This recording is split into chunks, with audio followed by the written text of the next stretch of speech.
कार्यवाहक अध्यक्ष आचार्य किशोर इंजीनियर जी, इन सबको मेरा कोटि कोटि नमन। और आज जितने भी हमारे साथी जुड़े हुए हैं उन सबको सादर जय भीम नमोबुद्धाय। तो मैं सर्वप्रथम आज की अध्यक्षता कर रहे हमारे संस्थापक अध्यक्ष धर्म प्रकाश भारती बोध जी, पूर्व विधायक संस्थापक RBM, मैं उनसे अनुरोध करता हूं कि मुझे विधिवत तरीके से प्रोग्राम शुरू करने की अनुमति प्रदान करें। बहुत बहुत धन्यवाद माननीय इंजीनियर रमेश मनगुत्रा साहब।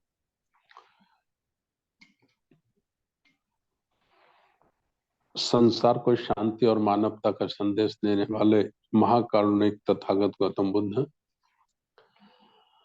जिनकी आज हम 647वीं जयंती मना रहे हैं, ऐसे बुद्ध पुरुष संत शिरोमणि रविदास जी के चरणों में श्रद्धा सुमन अर्पित करते हुए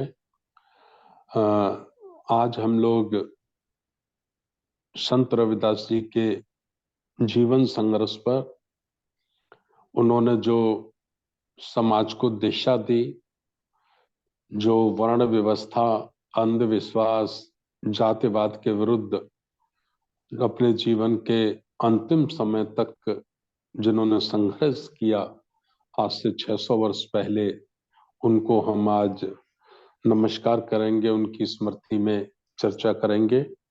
एक बात मैं कहकर अपने संचालक जी से अनुरोध करूंगा, संत रविदास जी के बहुत उस समय के उपदेश हैं, उपदेशों को ही दोहा कहा गया है, दोहा या कविता।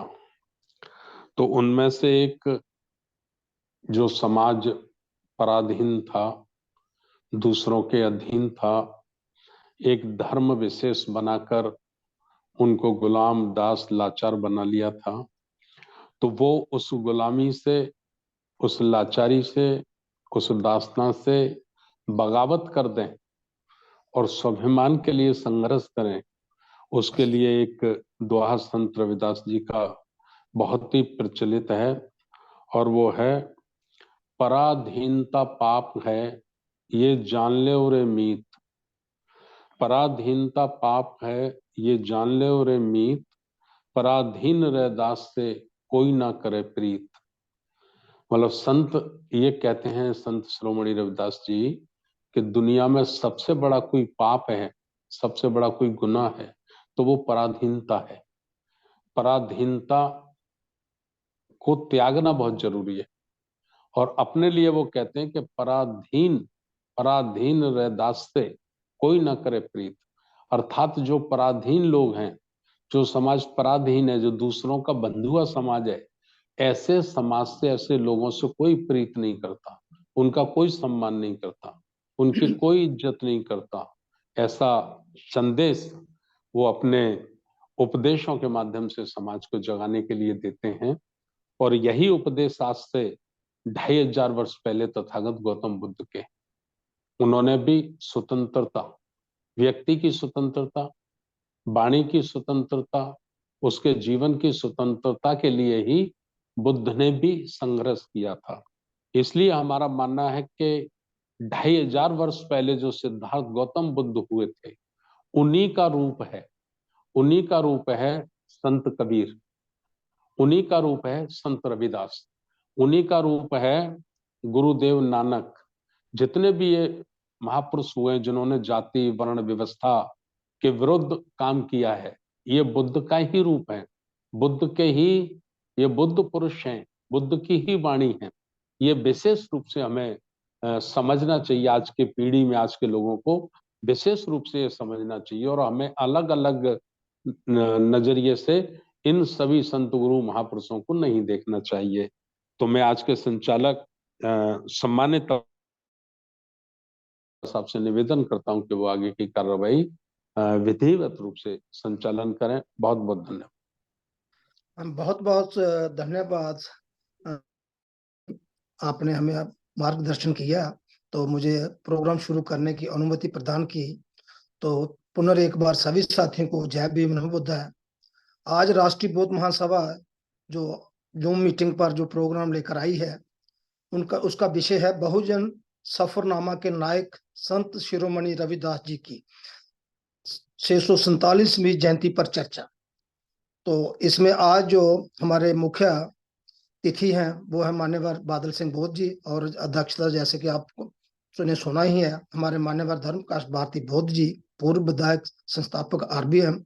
और आज के जो वक्तागण विशिष्ट अतिथि हैं उनमें से मान्यवर तुलसीदास लिंगेश जी जम्मू कश्मीर, मान्यवर आशाराम भास्कर जी छत्तीसगढ़, एडवोकेट मान्यवर राजा राम आनंद जी अध्यक्ष उत्तर प्रदेश, एडवोकेट तेजेंद्र कुमार बदन जी पंजाब, मान्यवर शिवचरण बोध जी करौली राजस्थान, मान्यवर ऋषिपाल सिंह जी चंडीगढ़।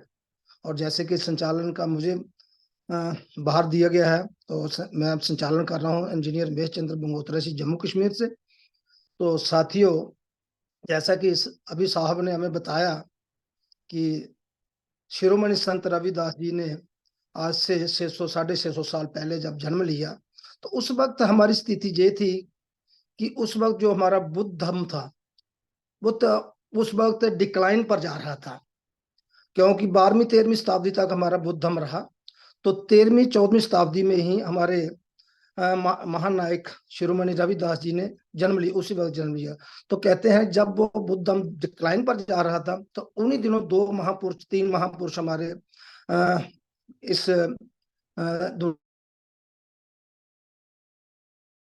जी और एक संत रविदास जी और एक गुरु नानक देव जी, तो उन्होंने जब डिक्लाइन पर जा रहा था हमारा बुद्ध धर्म, तो इस बुद्ध धर्म को फिर से रिवाइव करने की कोशिश की, और उन्होंने वही बुद्ध का जो रास्ता था, वही बुद्ध का जो धर्म था, उसी को अख्तियार करते हुए आगे चलाया। तो कहते हैं कि समय समय पर कोई ना कोई महापुरुष जरूर जन्म लेता है, कोई ना कोई महामानव आता है जो दबे कुचले लोग हैं उनकी रहनुमाई करते हैं। तो उन्हीं में से संत शिरोमणि जो इनको लोग तो आजकल उन्होंने हमारे लोगों ने ही इसको मनुवादी बना दिया है, लेकिन जो संत जो थे रेवोल्यूशनरी संत थे, क्रांतिकारी संत थे, इन्होंने बुद्ध धर्म को आगे बढ़ाने का बीड़ा उठाया था।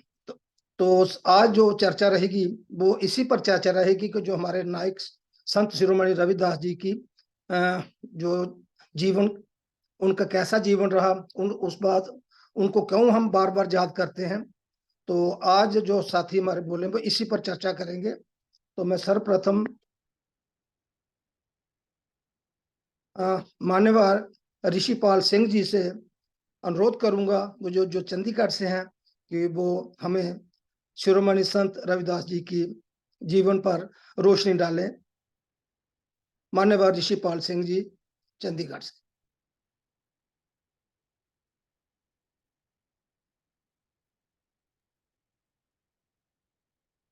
जय भीम नमो बुद्धाय सर। जय भीम नमो बुद्धाय सर, आज दिनांक 25/2/2024 दिन रविवार मुझे बहुजन सफरनामा के नायक संत शिरोमणि रविदास जी की 647वीं जयंती के शुभ अवसर पर चर्चा में भाग लेने के लिए नामांकित किया है। मैं आप सभी का हृदय की गहराई से आभार प्रकट करता हूँ। सर्वप्रथम मैं आरबीएम के अध्यक्ष माननीय श्री धर्म प्रकाश जी बोध जी, पूर्व विधायक तथा संस्थापक आरबीएम के चरणबद्ध सम्मान सहित जय भीम नमो बुद्धाय नमन करता हूँ, अर्पित करता हूँ, तथा प्रोग्राम में सम्मिलित मुख्य अतिथि माननीय बादल सिंह बोध जी तथा चर्चा के संचालक इंजीनियर रमेश चंद्र बनगोत्रा जी को जय भीम नमो बुद्धाय नमन करता हूँ।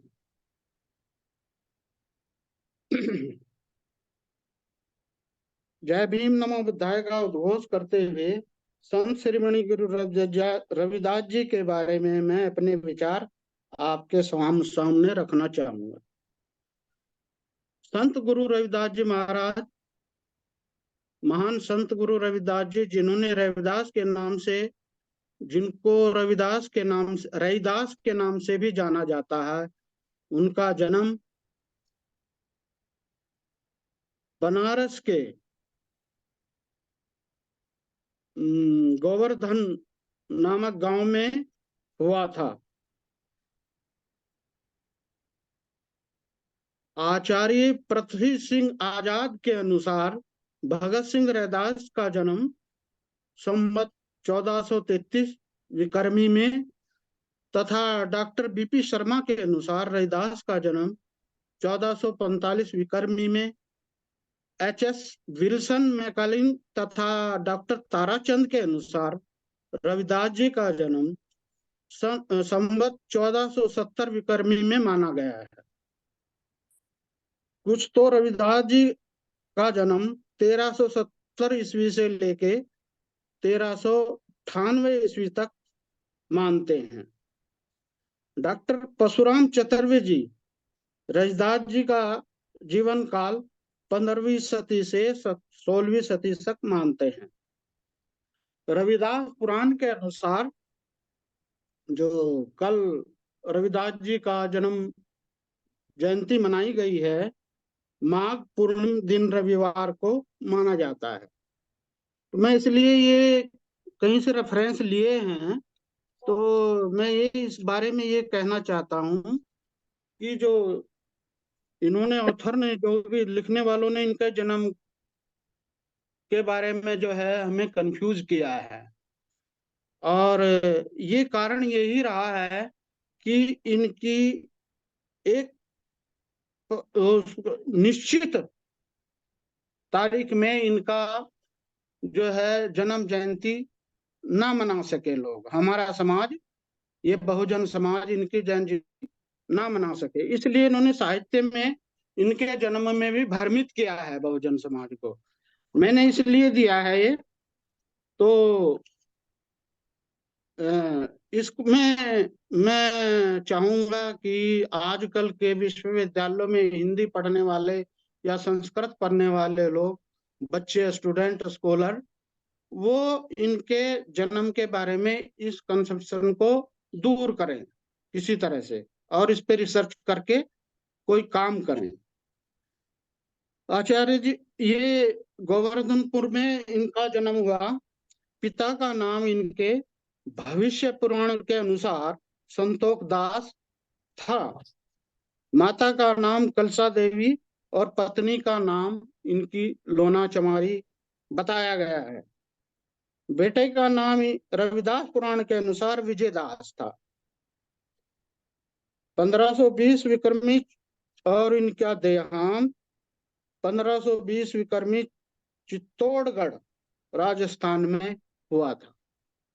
वो भी, उसकी भी कहानी जो है कुछ ऐसी है।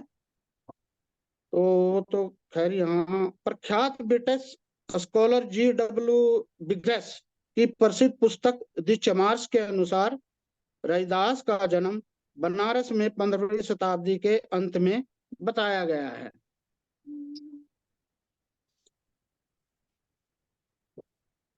चौदहवीं और 15वीं शताब्दी के युग को भक्ति काल भी कहा जाता है, जिसमें दो तरह की भक्ति संत गुरुओं ने की है। वो एक सगुण और दूसरी निर्गुण।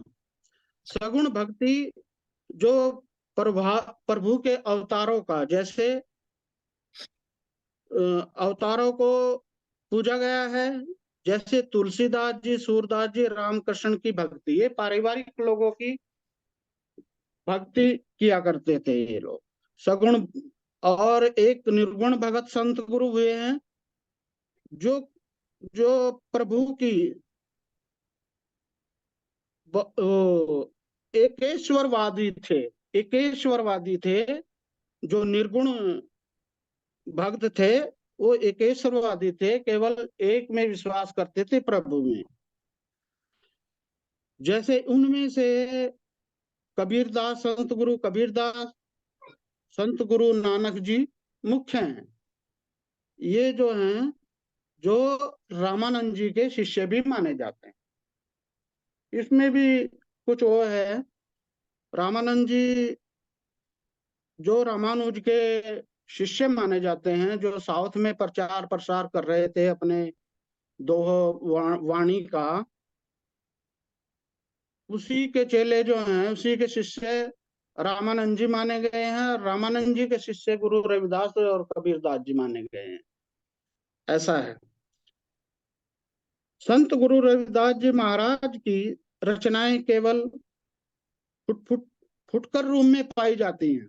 मतलब इनकी रचनाएं कोई कहीं है, कोई कुछ है, इनको एक संग्रह नहीं किया गया आज तक।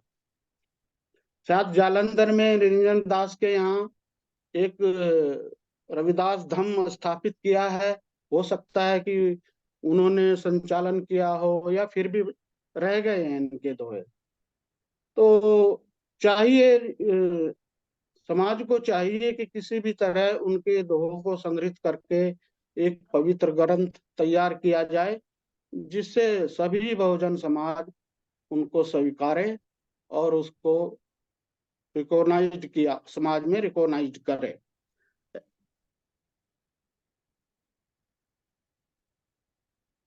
गुरु ग्रंथ साहिब में रखे गए हैं रविदास की रचनाएं प्राय अवधी, ब्रजभाषा, खड़ी बोली, उर्दू के शब्द भी मिलते हैं इनकी रचनाओं में, तथा राजस्थानी शब्दों का भी प्रयोग हुआ है।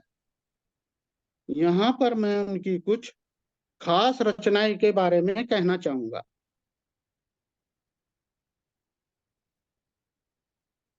उनकी रचनाएं बिल्कुल, उनकी रचनाओं में कुछ ऐसा विदित होता है, ऐसा दिखाई देता है जैसे वो बुद्ध से ही, बुद्ध की विचारों से ही पैदा हुए हैं, उत्पन्न हुए हैं। क्योंकि वो एकेश्वरवाद थे, एकेश्वरवादी होने के कारण उन्होंने बुद्ध के विचार को ही समझा है। ये जो है, मैं इनकी कुछ रचनाएं पढ़ के सुनाता हूँ। प्रभु मैं पूजा कहाँ चढ़ाऊं, फल और फूल अनूप न पाऊं। संत गुरु रविदास जी कहते हैं कि हे प्रभु, मैं इस पूजा सामग्री को कहाँ चढ़ाऊं, कहाँ दूं, फल फूल और ये पूजा सामग्री को कहाँ चढ़ाऊं, इनमें कोई शुद्धता नहीं है।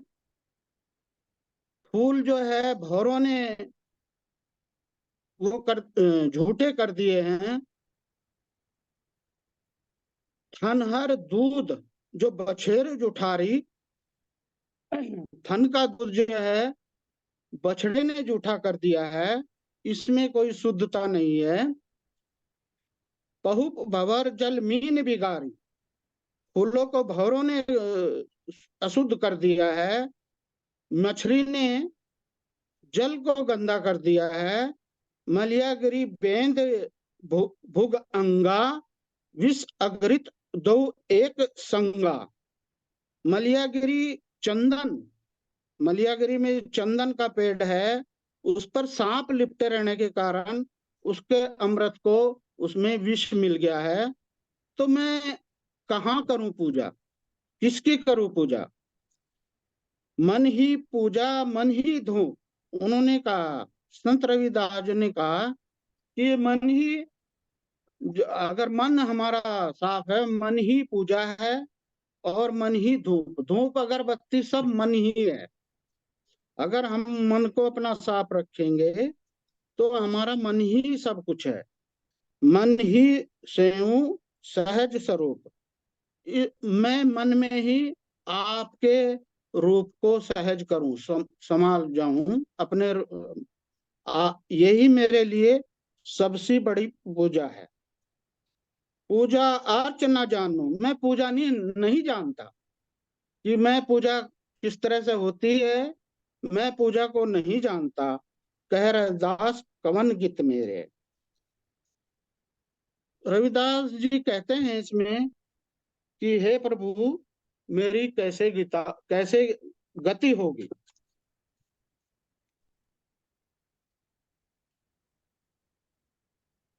बुद्ध ने भी अपने विचारों में शुद्धता को बड़ा ही महत्व दिया है। बुद्ध का असर था संत रविदास पे, सभी संत शिरोमणि रविदास पे बुद्ध जी का असर था, इसलिए बुद्ध ने भी ऐसी बातें कही हैं। उन्होंने जीवन में मनुष्य की शुद्धता को ही 3 रूपों में बताया है। पहले शारीरिक शुद्धता, प्योरिटी ऑफ बॉडी। शरीर की शुद्धता तभी होगी जब हम अपने आप को चोरी चपाटी और व्यभिचार से मुक्त करेंगे, तभी हमारे शरीर की शुद्धता मानी गई है। यही संत रविदास गुरु महाराज जी ने अपनी दोहो कविताओं में दिखाया। प्योरिटी ऑफ स्पीच, यानी कि हमारी वाणी की में प्योरिटी होनी चाहिए, शुद्धता होनी चाहिए। यह तभी संभव है जब हम पूरे वक्त में झूठ बोलने से बचें। हम झूठ ना बोलें, झूठ का सहारा ना लें, तभी हमारी प्योरिटी ऑफ स्पीच हो गई। मन की शुद्धता, प्योरिटी ऑफ माइंड, जो बहुत ही जरूरी है, इम्पोर्टेंट है बहुत ही। मन में किसी भी प्रकार का लालच न रखें, मन से किसी को धोखा देने की बात ना सोचें, और दिल से दूसरे के प्रति अपनी सही दृष्टि रखें। यही यही बौद्ध के विचार हैं। बौद्ध जो है कहते हैं कि मैं मार्गदाता हूं, कोई मोक्षदाता नहीं है, ना ही मैं कोई दिव्य शक्ति हूं जो मेरी पूजा की जाए। तो यहाँ पर एक रविदास जी एक और भजन का गुणगान करते हैं, जिसमें परम भक्त शिरोमणि रविदास जी ने मंदिरों में पूजा पाठ नाच गीत को व्यर्थ ही समझा है। जब तक ऋषिपाल जी समय का ध्यान रखना। बस ठीक है सर, ठीक है। जब तक सह से उसे परम सत्य तथा परम तत्व की पहचान नहीं होती।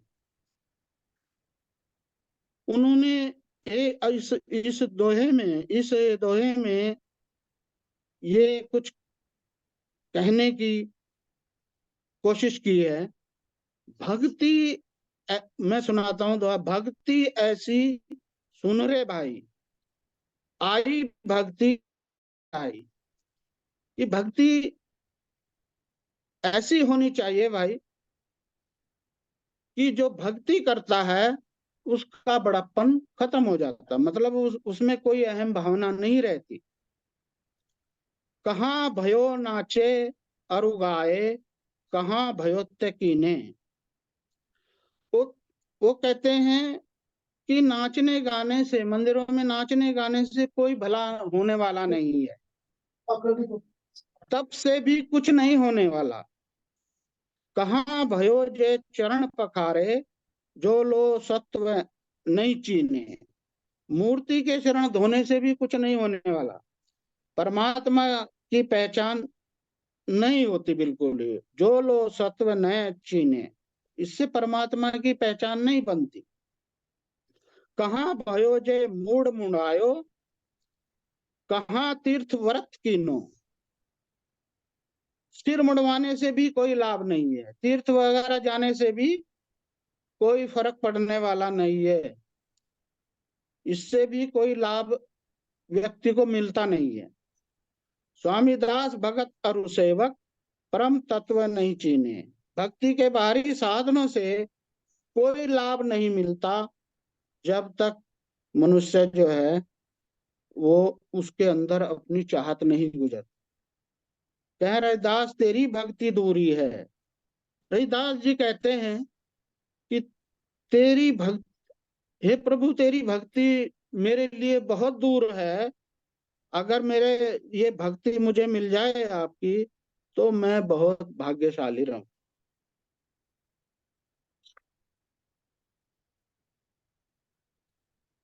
संत शिरोमणि गुरु रविदास जी महाराज ने समाज में उत्पन्न सामाजिक बुराइयों पर अपने विचार रखकर ब्राह्मणवादी समाज की आंखें खोली हैं।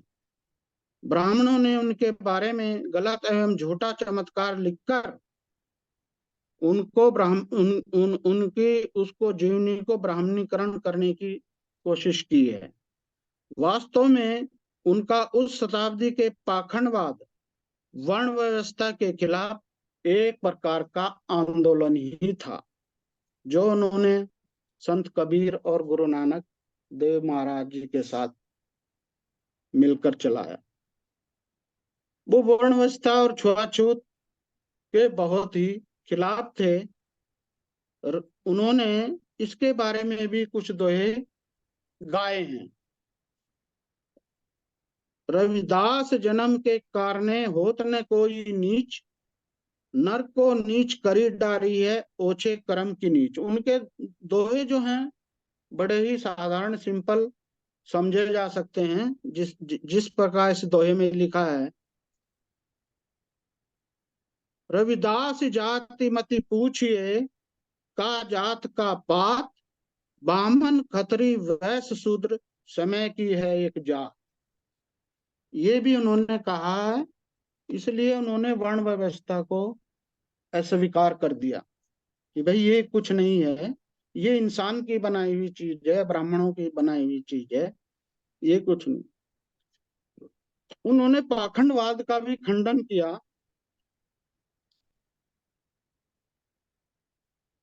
उन्होंने ये पाखंडवाद का वो करके मन की शुद्धता पर जोर दिया और उसमें थोड़े पद गाए हैं उन्होंने। यानी उनके पदों से बिल्कुल ही स्पष्ट हो जाता है कि उनके मन में बौद्धिक विचार ही समाये हुए थे। उन्होंने हिंदू मुस्लिम एकता के पद भी गाए हैं, जिसमें उन्होंने कहा है अपने दोहों में, मंदिर मस्जिद दो एक हैं, इनमें अंतर नाही, रविदास राम रहमान का झगड़ाओ कोई नहीं। उन्होंने कहा मंदिर मस्जिद गुरुद्वारे चर्च सब एक हैं, इनमें कोई अंतर नहीं है। और राम रहमान का पर के नाम पे कोई झगड़ा करने की आवश्यकता नहीं है, जरूरत नहीं। रविदास हमारा राम जोई, सोई है रहमान। जो हमारा राम जो है, जो वो ही रहमान है, राम रहीम रहमान सब एक हैं। काबा काशी जानिए दो एक समान, चाहे आप काबा जाएं चाहे काशी जाएं, ऋषिपाल जी समय का ध्यान रखें प्लीज। हाँ दोनों एक समान है। सर बस मैं अपना वो पूरा कर रहा हूँ, अपना जो विचार हैं वो उनको, इन विचारों के साथ ही मैं अपने विचारों को यहीं विराम देता हूँ। और मैं आपका ऋणी हूँ कि आपने मुझे सुना, धैर्य से सुना। जय भीम, नमो बुद्धाय। बहुत बहुत धन्यवाद ऋषिपाल जी, आपने पूरी उनकी थैंक यू सर। हिस्ट्री जन्म से लेकर जब तक उनका निर्माण हुआ उसकी पूरी लाइफ हिस्ट्री आपने वर्णन की है, तो बहुत बहुत धन्यवाद। और बस इसमें एक ही बात निकलती है कि मन चंगा ते कटौती में छोटी गंगा। में गंगा, ठीक है। तो तो यही बात निकलती है इसमें। तो बहुत बहुत जी धन्यवाद। अब हमारे थैंक दूसरे जो साथी हैं वो मान्यवर शिवचरण बोध जी हैं, जो करौली राजस्थान से। वो अपनी बात रखें और समय का ध्यान रखें। ये पानी।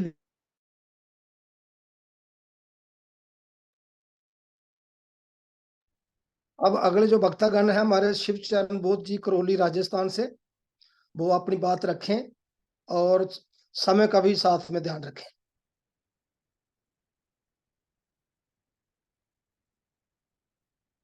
शिवचरण बोध जी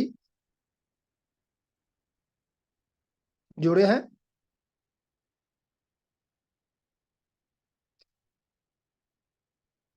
दूसरे साथी जो हमारे एडवोकेट तेजिंदर कुमार बदन जी पंजाब से हैं, वो अगर जुड़े हैं। शिवचरण जी जुड़े हैं? तो एडवोकेट तेजिंदर कुमार बदन जी अपनी बात रखें।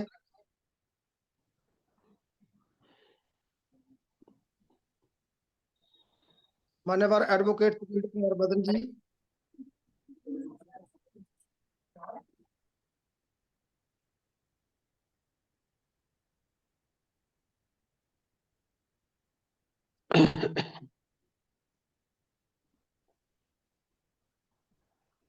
मुझे लगता है तेजेंद्र कुमार बद्री भी नहीं जुड़े हुए हैं।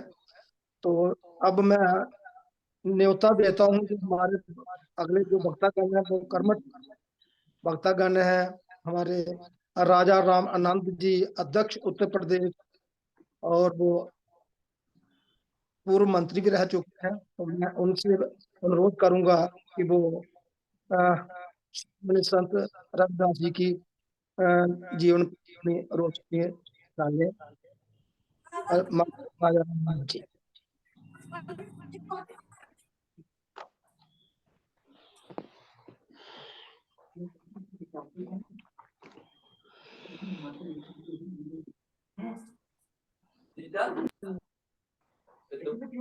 अब मेरी आवाज आ रही है आप तक?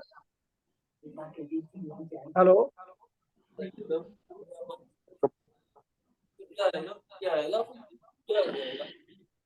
मेरी आवाज आप तक आ रही है?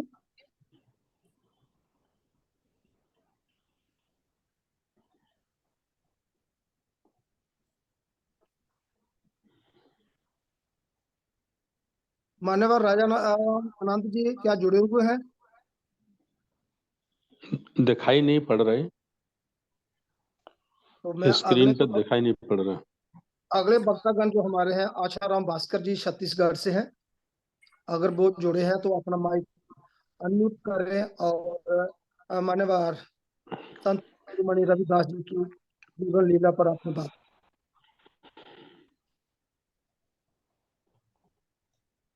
करुणा के सागर तथागत गौतम बुद्ध को नमन करते हुए, सभी संत महापुरुषों को नमन करते हुए, आज के यूम में जुड़े हुए सभी साथियों को मेरा नमो बुद्धाय, जय भीम। साथ में आज जो है रवि भक्त रविदास जयंती के अवसर पर उन पे श्रद्धांजलि करते हुए मैं आगाह बोलूंगा कि भक्त रविदास ने तो अपने लिए अपने जीवन भर संघर्ष करके जो हमको दिया है, उसके लिए हम उनके बहुत बहुत आभारी है। वैसे भक्त रविदास का जन्म बहुत मनुवादी ने बहुत सारा तोड़ मरोड़ के रख दिया है, उनको उसी दिशा में लाने की कोशिश की है जो तथागत बुद्ध को किया गया है। तो साथियों मैं इतना बोलूंगा कि भगवान बुद्ध को जिस प्रकार हिंदुत्व में लाने के लिए कोशिश की गई है, मिलावट की गई है, उसी प्रकार भक्त रविदास ने अपने समय में बहुत ही अपने भाषण में रखा हुआ है कि जो है उनकी बातों को मनन किया जाए। जो तथागत बुद्ध ने जो सदाचार का नियम पढ़ा है, वो नियम जो हमारे तथागत बुद्ध के जीवन में भी देखने को मिलता है। उन्होंने भी ऐसी शिक्षा दी है, लेकिन उनको हम मनुवादियों ने अपने अपने हिसाब से अलग अलग कथाओं से जोड़ के रखा है। जैसे मैं अभी रास्ते में आ रहा था तो मैं देखा कि रास्ते में ये तो भगवान भक्त रविदास की कथा को उनको जन्म से कि उनका जन्म क्यों हुआ है भक्त चमार घर में दिया है, उसको पूर्व जन्म से कथा को जोड़ा गया है। तो साथियों ऐसा कुछ नहीं है, उन्होंने हमेशा जो प्रयास किया है ये है कि ब्राह्मण वर्ग को उच्च दिखाने की कोशिश की है, उनको ये दिखाने की कोशिश की है कि इतना महान होते हुए भी उनको क्यों जन्म लेना पड़ा। तो मैं यही कहूंगा कि ऐसा कुछ बातें नहीं है, हमको सदाचार के नियम पे चल करके आगे बढ़ना है, यही भक्त रविदास का संदेश है। तो साथियों मैं ये संदेश देना चाहूंगा कि जो है भक्त रविदास ने जिस प्रकार सदाचार आडंबर रहित मार्ग पे चल करके आगे बढ़े हैं, उसी हिसाब से हमको भी चलना होगा। इतना कह करके मैं अपनी वाणी को विराम दूंगा। नमो बुद्धाय, जय भीम, जय भारत, जय छत्तीसगढ़। बहुत बहुत धन्यवाद आशाराम भास्कर जी। तो अगले जो हमारे वक्तागण हैं, मैं एक बार फिर मान्यवर राजा रामनाथ से अनुरोध करूंगा कि वो अगर जुड़े हैं तो वो अपना माइक अनम्यूट करें।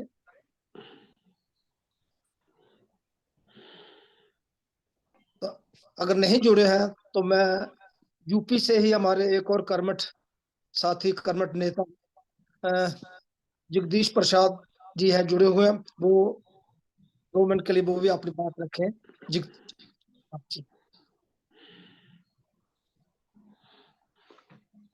वो अपना माइक अनम्यूट करें। जी सर, आदेश। जी हाँ बाबूजी, आप चलिए चलिए चलिए, बहुत बहुत साधुवाद सर।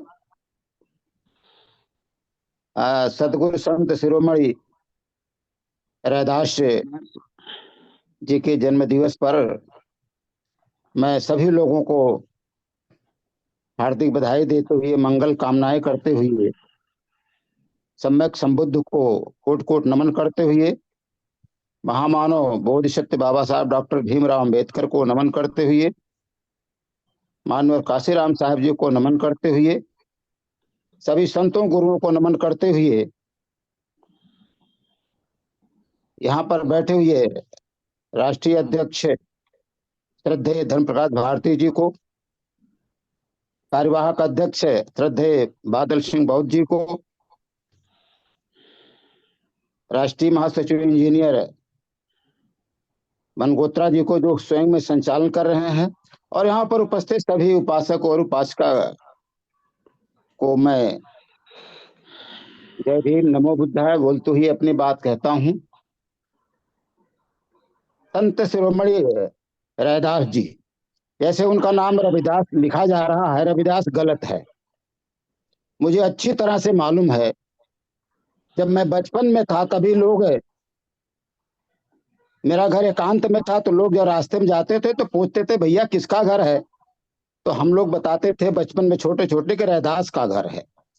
वो रैदास नाम उनका था, और उनका रविदास नाम लिख करके सूर्यपुत्र कह करके, और कुछ लोग रबदास कहते हैं कि रब के दास थे, एक गुलामी का प्रतीक बताते हैं। रैदास ही उनका नाम था, और स्वयं उन्होंने लिखा, जैसे हमारे राष्ट्रीय अध्यक्ष जी ने अभी बताया था कि पराधीनता पाप है जान ले उरे मित, तो उन्होंने कहा कि रैदास दास है, पराधीन रविदास उन्होंने कहीं नहीं लिखा है।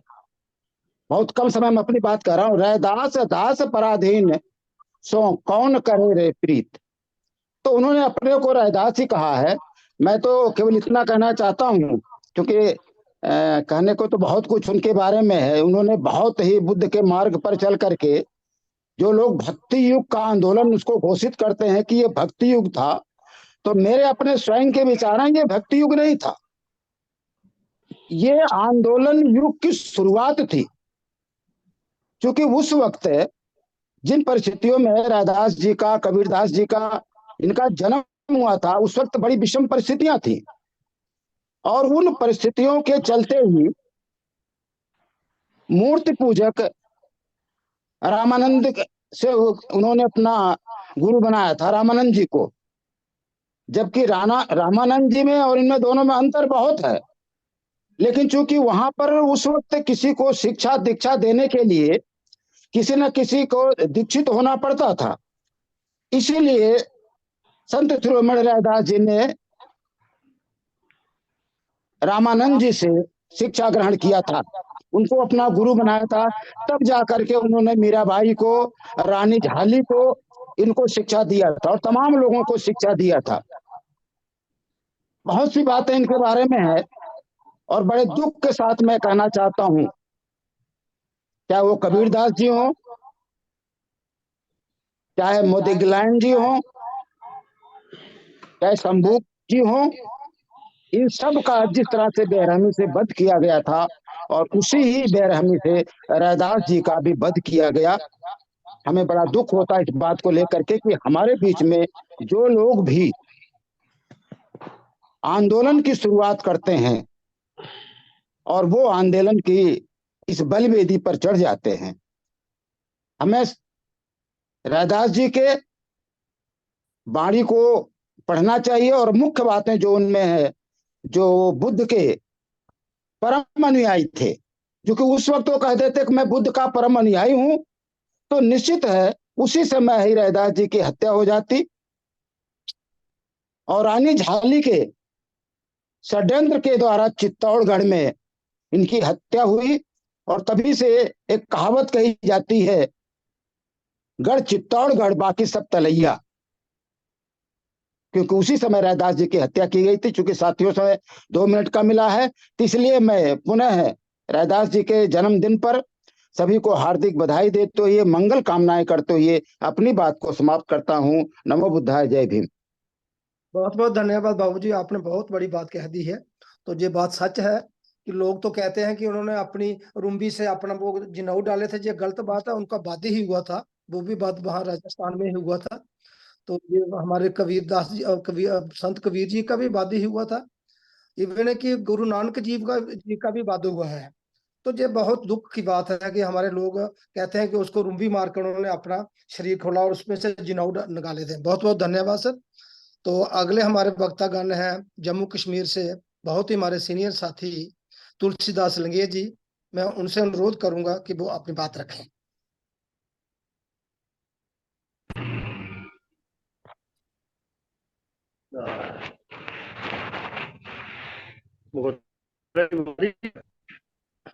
अपना माइक अनम्यूट करें सर।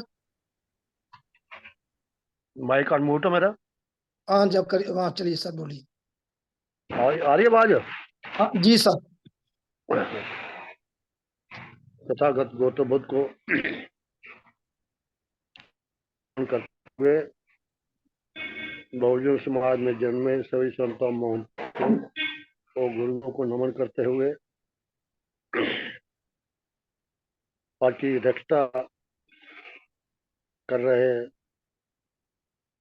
आज भारतीय जी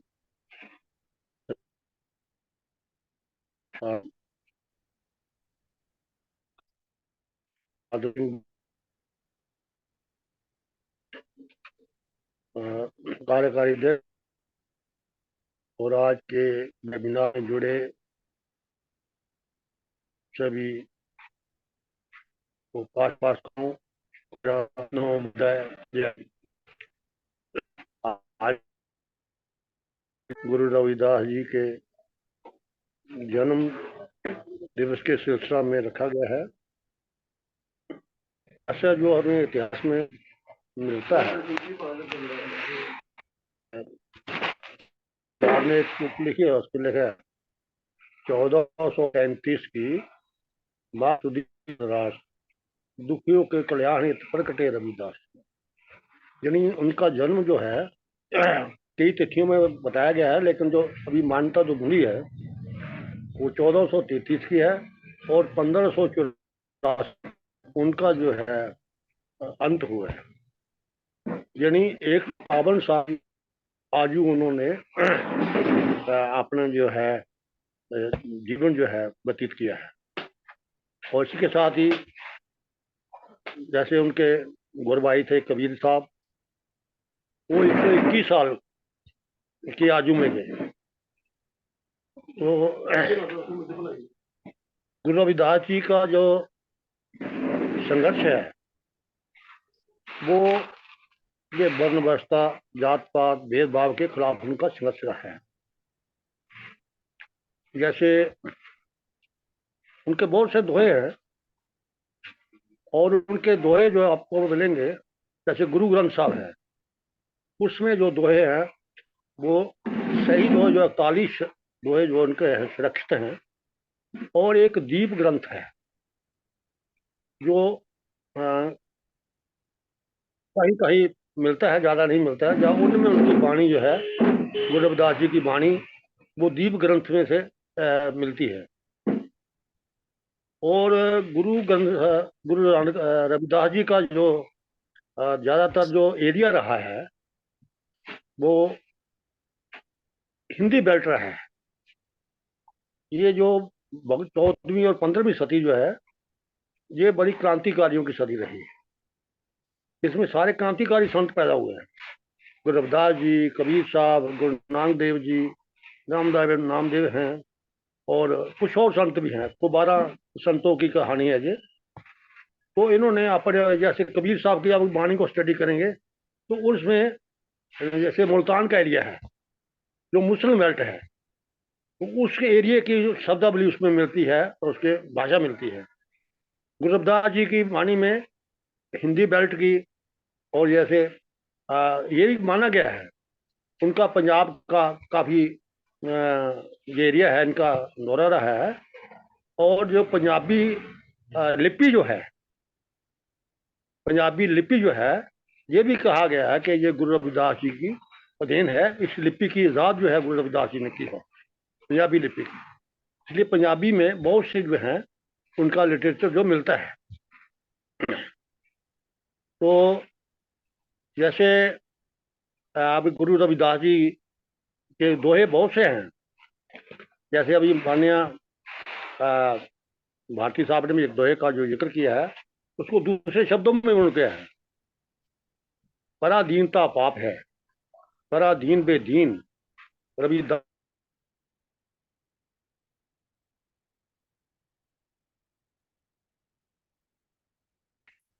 पाप है, पराधीन बेदीन, यानी उसका कोई अपना दीन मजहब नहीं होता।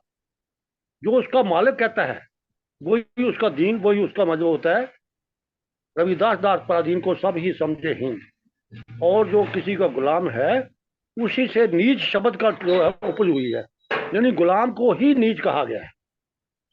नीच शब्द की उपज जो है वो गुलामी से जुड़ती है, इसलिए इस देश में नीच शब्द का यूज जो है इस्तेमाल होता है, यानी गुलाम को नीच कहा गया है। तो ये उन्होंने कहा इसके खिलाफ संघर्ष करो, आह्वान किया भाई आपसे इसके खिलाफ जो है जिहाद करो, इस गुलामी को मिटाने के लिए अपना जो है खड़े करो। उसी तरह से ये भी इतिहास में बताया गया है कि गुरु नानक देव जी को जब उसके पिता कालू ने 20 रुपए दिए कि जाओ भाई बिजनेस करके आओ, व्यापार करके आओ, तो वो गुरु नानक देव जी जब जो पैसे लेके जाते हैं तो उनमें एक संतों की जो साधुओं की टोली मिलती है। वो जो साधु कौन थे, उससे संत जो कौन थे, उसमें गुरु रविदास जी थे, कबीर साहब थे, राणा पीपा थे, नामदेव जी थे। तो उन्होंने कहा भाई इससे सच्चा सौदा क्या है। अब उसके पिता ने कहा भाई सच्चा सौदा करना, अच्छा सौदा करना। उन्होंने वो 20 रुपए का राशन जो है खरीदा और उनका भोजन बनाया, और उनको गुरु रविदास जी, कबीर साहब जो उनको संतों की टोली थी, उनको वो उनको जो है खिलाया, भोजन कराया। और उसके बाद जो है गुरु रविदास जी ने कहा कि ये नानक, उन्होंने भाई बहुत हमारे संतों की सेवा। गुरु नानक देव जी छोटे थे उस वक्त, गुरु रविदास जी तो बहुत छोटे हैं। तो उन्होंने कहा भाई तूने बहुत सेवा की है इन संतों की, आप मांगो जो कुछ मांगना है कुछ। तो गुरु नानक देव जी ने उस वक्त कुछ नहीं मांगा, उन्होंने कहा वाह है गुरु, उन्होंने उसको गुरु बना लिया। तो गुरु नानक देव जी जो है उन्होंने भक्ति जो है, जो जो गुरु रविदास जी जो है, कबीर साहब जो है, इन्होंने वहां से जो है उनका वाहे गुरु पर तेरी कृपा है, वहां से लफ्ज जो है एक वाहे गुरु शब्द, और वो 20 रुपए का लंगर आज जो सिखों के गुरुद्वारे में चलता है, उस वक्त से 20 रुपए का वो लंगर शुरू हुआ है और आज तक वो चल रहा है। पता नहीं आगे कितनी देर चलता रहना है। ये 20 रुपए का वो लंगर वो उनको जो कराया हुआ है गुरु रविदास जी, कबीर साहब, उनकी टोली को, उसको सच्चा सौदा कहा जाता है। सच्चा सौदा नाम से आपको एक पिक्चर भी मिल जाएगी, उसमें वो संत बैठे हुए हैं, वो गुरु नानक देव जी उनकी सेवा कर रहे हैं। इसको बोलते हैं सच्चा सौदा। तो वो गुरु नानक देव जी का सच्चा सौदा था। वो 20 रुपए का लंगर जो है तब से शुरू हुआ है, 600 साल से, और आगे तक चल रहा है। इसलिए सिखों का हर गुरुद्वारे में जो वो लंगर आपको मिल जाएगा और कहीं नहीं मिलेगा। तो ये लंगर की प्रथा जो है तब से शुरू हुई है और आगे भी पता नहीं कब तक चलती रहेगी सिखों के गुरुद्वारे में। इसके अलावा जो है गुरु रविदास जी ने अपने गुरु में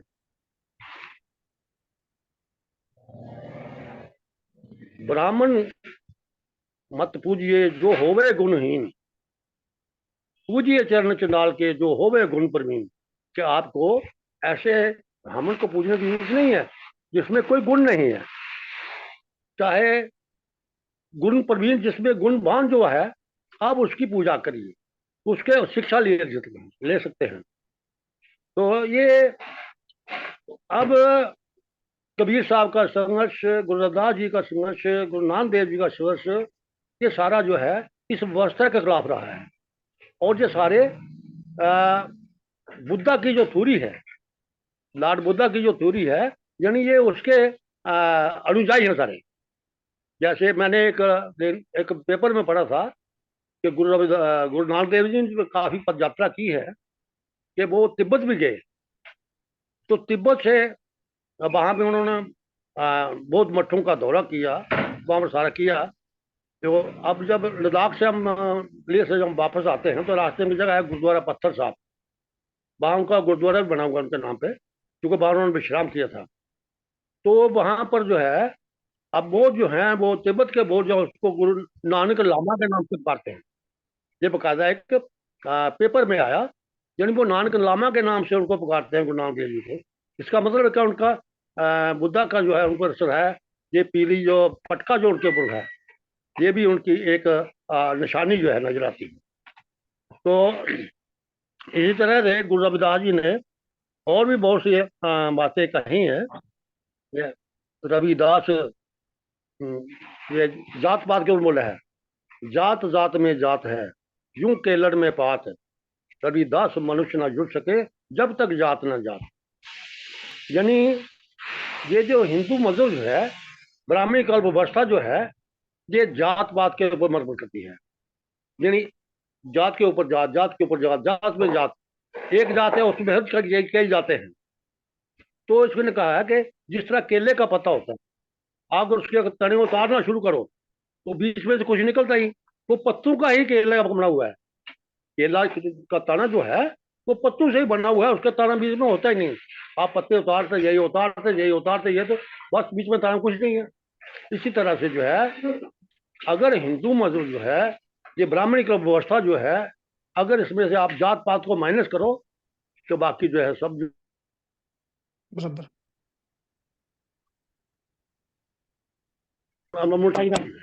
इंसान, जैसे गुरु नानक देव जी आपने कहा है मनुष्य की जात सब एक ही पहचान है। मनुष्य की एक ही जात है, इंसान है, और इसमें सिर्फ दो जातें हैं, एक औरत है या मर्द है।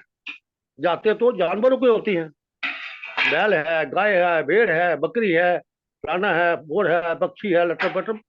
तो इंसान की सिर्फ दो जातें हैं, इंसान में सिर्फ दो जातें हैं, औरत है और मर्द है, जहां तक जो है। इसलिए गुरु रविदास जी ने इस व्यवस्था के खिलाफ जो है अपनी सारी उम्र जो है वो संघर्ष छिड़ा है। अच्छा, और दूसरा जो है कबीर साहब ने इस पर जबरदस्त चोट की है, जेकर ब्राह्मण बामणी जाया और बाट का है नहीं आया। कि अगर पंडित अपने आप को बड़ा तेज समझता है तो उसमें जिस रास्ते से सारी संसार जो दुनिया इस देश में आए हैं, तो उसी रास्ते से वो आया है, तो उसको किसी और रास्ते से आना चाहिए था। इसलिए जो इंसान माँ के पेट से पैदा हुआ है वो सब बराबर है। उसके जब माथे पे पैदा होता है उसको कोई नहीं लिखा होता ये कौन है। इसलिए इंसान जो है यही है। इसलिए बुद्धा की थ्योरी को ही उन्होंने फॉलो किया है और उसी के प्रचारक रहे हैं गुरु रविदास जी, गुरु नानक देव जी। अब जैसे मीराबाई उनकी शिष्य रही, रानी झालाबाई ने उनको अपने राज्य में बुलाया। जब उनको बुलाया गया तो उन्होंने कहा महाराज आप मेरे राज्य में चलना चाहिए। जब वो वहां पहुंचे तो उन्होंने वहां से उसको दो प्रश्न किए कि महाराज ये बताइए कि मेरा राज्य जो है वो कैसा होना चाहिए। वहां पर गुरु रविदास जी ने दो दोहे बोले हैं, ऐसा चाहूं राज्य में जहां मिले सबन को अन्न, छोट बड़ो सब संब से रविदास रहे प्रसन्न। यानी ऐसा मेरा राज्य होना चाहिए जहाँ कोई भूखा ना रहे, कोई नंगा ना रहे, हर इंसान को रोटी कपड़ा की कोई समस्या ना हो, यानी सब इंसान बराबर हों, ऐसा राज्य होना चाहिए। बेगमपुरा शहर को नाऊं, दुख दो नहीं तय ठाऊं, जो हम शहरी तो मीत हमारा, कहे रविदास खलास सुनाता। यानी मेरा देश जो है ये बेगमपुरा, यानी किसी को कोई गम ना हो, कोई दुख ना हो, कोई परेशानी ना हो, सब एक समान हो, सबको बराबर का मान सम्मान मिले, इज्जत मिले, हर का रोटी कपड़ा मकान का मसला कोई ना हो, सब इंसानों को इज्जत से रहने का मौका मिले, ऐसा मेरे देश होना चाहिए। बेगमपुरा गम से रहे, किसी को कोई परेशानी ना हो, ऐसे उन्हें देश की कल्पना की है। तो ये विचार सिर्फ बुद्धा के और जैन हमारे संतों महापुरुषों के हैं, इसके अलावा और किसी नहीं है। तो मैं बात को, हाँ चूंकि समय भी हो रहा है, तो मैं इन्हीं शब्दों के साथ जो है गुरु रविदास जी महाराज को अपने श्रद्धा सुमन जो है अर्पण करते हुए अपने वाणी को यहीं विराम देता हूँ। नमो बुद्धाय, जय भीम। साधु साधु साधु। तो ये थे हमारे बहुत ही सीनियर साथी तुलसीदास लंगेश जी।